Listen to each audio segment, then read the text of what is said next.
आता है।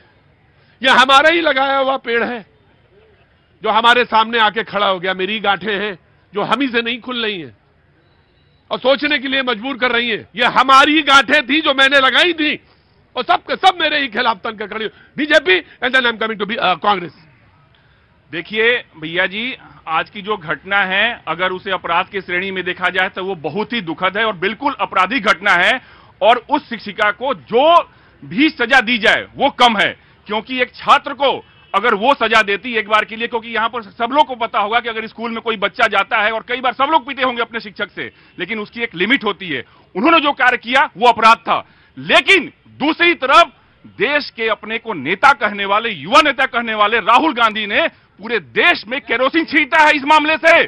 पूरे देश में उन्होंने इसको हिंदू मुस्लिम का नाम दिया है। एक छात्र था, वो बच्चा छात्र था, उसके माथे पर यह नहीं लिखा हुआ था कि यह हिंदू था, यह मुसलमान था। यह मुसलमान वाली बात कहां से आई? उसके पिताजी जाकर उसको लेडीज को बोलते हैं कि आप इसको पीटो क्योंकि यह गलती करता है, वर्कशॉप नहीं करता है अपना कंप्लीट। उसके चाचा वहां पे वीडियो बनाता है और बाद में इस बात को फैलाया जाता है कि एक मुस्लिम बच्चे को मारा गया, और फिर उसी बात को राहुल गांधी जी पूरे देश में फैलाते हैं। ये केरोसिन छींटने का काम राहुल गांधी करते हैं पूरे देश में। मैं उनके पिता और उनके अभिभावक उनको भी चाहता हूं कि उनको भी उसमें मुलव्वस किया जाए। बिल्कुल जी।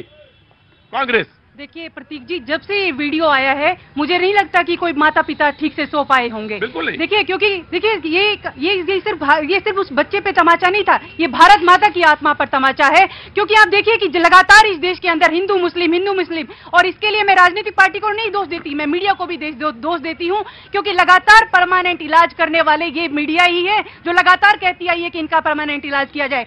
हिंदू मुसलमान करते आ रहे हैं। मैं एक बात और भी कहना चाहती हूँ। देखिए बार बार कहा जा रहा है राहुल गांधी जी के ऊपर, राहुल गांधी जी ने सदन में कहा कि केरोसिन छिड़का जा रहा है। केरोसिन किसकी वजह से छिड़का जा रहा है? भारतीय जनता पार्टी और आरएसएस के द्वारा। लगातार जब इस देश के अंदर जब चेतन कुमार जब ढूंढता है ना एक एक व्यक्ति को और जब उनको गोली मारता है मुसलमान होने पर, तो ये जो तृप्ति त्यागी जो कर रही है, ये सबके मन में एक जिसे कहते हैं दर्द पैदा कर रहा है कि लगातार ऐसे कांड जो हो रहे हैं। अब देखिए ये सिर्फ मुसलमान के साथ नहीं हो रहा है, दलितों के साथ हो रहा है, ये आदिवासियों के साथ हो रहा है। इस देश में रोहित वेमुला के साथ भी यही हुआ। मैं वही राजस्थान में 10 दिन के अंदर में 10 बेटियों के साथ बलात्कार होता है, उनकी हत्या होती है। वहां 2 मुसलमानों को जला दिया जाता है, वहां दलितों के ऊपर अत्याचार होता है और इनके मुख्यमंत्री अपना कान में रुआ डाल के सोए रहते हैं। ये राजस्थान पे सवाल नहीं करते हैं। छत्तीसगढ़ में लोग नग्न होकर सड़कों पे प्रदर्शन करते हैं, ये सवाल नहीं करते हैं। झारखंड में यही काम होता है, ये सवाल नहीं करते हैं। केरोसिन छींटने का काम आज तक, जिस तरह से 84 का दंगा यहां के लोगों को याद होगा, किस तरह से लोगों के गले में टायर डाल के छींट दिया गया था, वो सिर्फ और सिर्फ राहुल गांधी कर रहे हैं और देश को जलाने का काम कर रहे हैं। मैं आ रहा हूं, आपके पास आ रहा हूं जी। ऐसे मुद्दे पे भी राजनीति करना मुझे समझ नहीं आती है। पूरे देश के लिए सबसे शर्मनाक बात है। हम सुनते आए हैं गुरु गोविंद दोनों खड़े, काके लागो पांव, बलहारी गुरु आपनो गोविंद यो बताओ।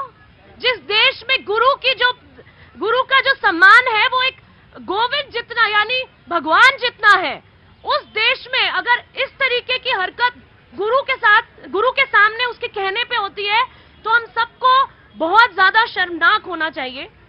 दूसरी बात ये कि हिंदू मुस्लिम मुद्दा कैसे नहीं है प्रतीक जी, बताइए मुझे। आप ये बताइए कि जब नफरत फैलाई ये 14 सालों में पहली बार हो रहा है या इससे पहले इस देश में हुआ है या होते रहे हैं दंगे?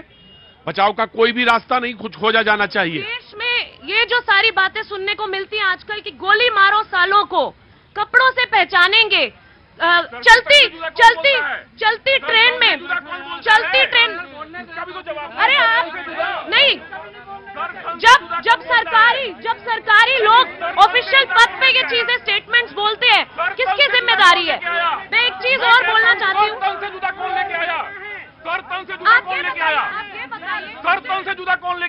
मैं एक मिनट रुक जाओ, खड़े रहो आराम से, पहले आराम से त्रिवेदी जी, आराम से 1 by 1। हाँ जी, आ रहा बेटा, आ रहा हूँ, आगे आ जाओ हाँ जी।